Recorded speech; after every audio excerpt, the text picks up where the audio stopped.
Élection au consistoire de Paris le 24 novembre prochain. Yves Victor Kamami, qui êtes-vous ?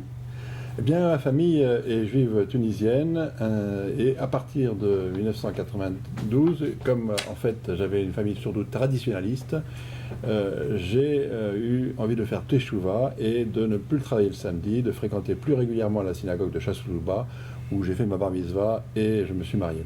Alors, quelles sont votre formation et votre expérience professionnelle ? Je suis chirurgien ORL, spécialisé dans le traitement du ronflement et assistant à l'hôpital Saint-Cloud. Et depuis, ma profession d'ailleurs m'a permis d'écrire plusieurs livres, d'abord professionnels, mais ensuite un livre sur Rachi et les croisades, qui s'appelle Le 11e Templier, et un livre sur l'histoire du Bnei Brit. Alors, quelles sont, et quelle est en particulier, votre implication au sein de la communauté juive ? Je suis militant communautaire depuis plus de 40 ans. Après avoir découvert d'abord Israël à 14 ans par le DEJ, puis ensuite avoir milité comme trésorier de l'UEJF Paris, et puis ensuite au Bnei Brit, jusqu'à en devenir le président national de 2000 à 2001. Alors, Yves Victor Kamami, pourquoi votre engagement au sein du consistoire de Paris ? En fait, le consistoire de Paris n'est peu connu que de notre communauté, qui ne s'en approche que par la synagogue, par les démarches administratives, à différentes étapes de la vie juive. Dès 2005, je pus, dès mon élection, en tant que président de la commission communication, je fus en charge de charger la nouvelle newsletter du consistoire, avec Philippe Meyer comme vice-président. Et ensuite, j'ai assuré la rénovation de tous nos moyens de communication du consistoire, puisque en fait, le journal Information Juive a complètement changé sa maquette avec Philippe Meyer comme rédacteur en chef. Le site internet et les calendriers du consistoire ont été complètement rénovés. La newsletter a aujourd'hui 30 000 adhérents. Elle est passée d'hebdomadaire à bi-hebdomadaire et puis ensuite à quotidienne en quelques années. En 2009, j'ai eu le privilège d'être nommé ordonnateur des dépenses et président de la commission du dialogue interreligieux par le président Dov Zera.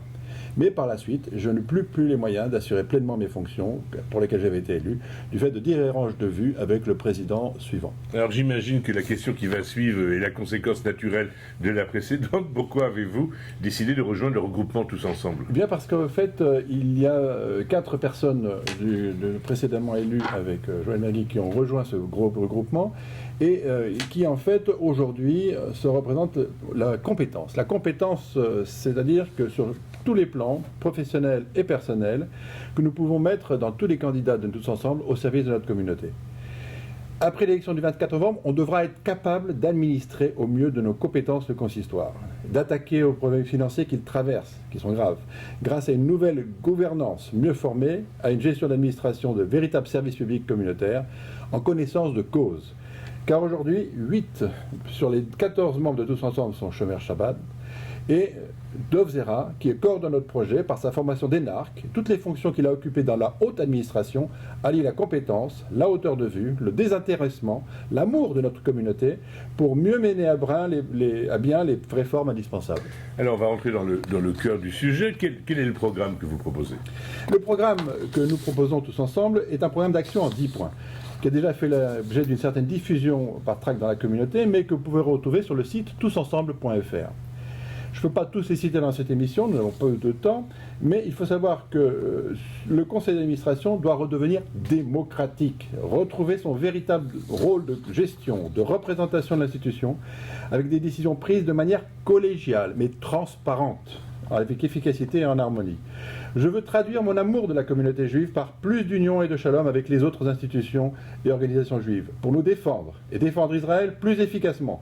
Il nous faut travailler tous ensemble avec le CRIF, le Fonds social, le CCJ et toutes les autres institutions dans le strict respect des compétences de chacun.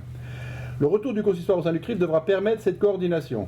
À ce moment-là, on pourra nous coordonner sur le plan cache-route, sécurité, lutte contre l'antisémitisme, mais aussi la collaboration interinstitutionnelle avec le Fonds social.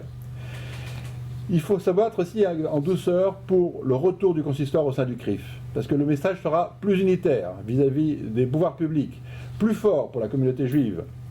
Et ainsi, on pourra lutter contre aujourd'hui ceux qui veulent changer nos religions et nos traditions, qui veulent interdire la circoncision et l'abattage rituel, la shrita. Il est inadmissible aujourd'hui que, autant au Sénat que Conseil de l'Europe, ces forces obscurantistes se cachent derrière les droits de l'enfant et les droits de l'animal pour pouvoir nous interdire d'exercer notre religion. Il nous faut une certification kasher Beddin unifiée nationale, comme le label OU aux États-Unis. Ça permettra d'obtenir plus de transparence, mais surtout une baisse des prix, ce que veut le consommateur aujourd'hui de la viande kasher. Il nous faut initier un vrai forum étudiant juif, en réunissant et en coopérant avec des associations étudiantes, et lycéennes, Tikvatenu, UEJF, grandes écoles, éclaireurs israélites, BBIO. Pourquoi? Parce qu'en ces lieux, en une seule journée entière, on pourra impliquer beaucoup mieux nos jeunes dans la vie communautaire juive. Enfin, surtout, aujourd'hui, à l'heure où Israël est menacé, nous devons être solidaires et renforcer concrètement les liens entre le consistoire de Paris et Israël.